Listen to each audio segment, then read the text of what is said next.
Islamic বিষয়, বিশ্ব নবীর কথা, আমি এই যে কথা বলেছি, এর থেকে বড় অপরাধ আর কিছু হতে পারে না।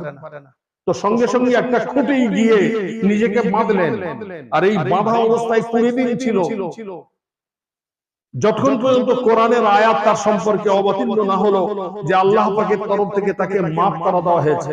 এই আয়াত অবতীর্ণ হওয়ার পরে বিশ্ব নবী গিয়ে সেই দড়ি খুলে দিলেন।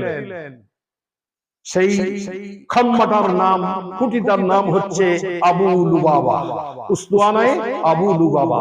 সেই স্থান হচ্ছে দোয়া কবুলিয়াতের জায়গা।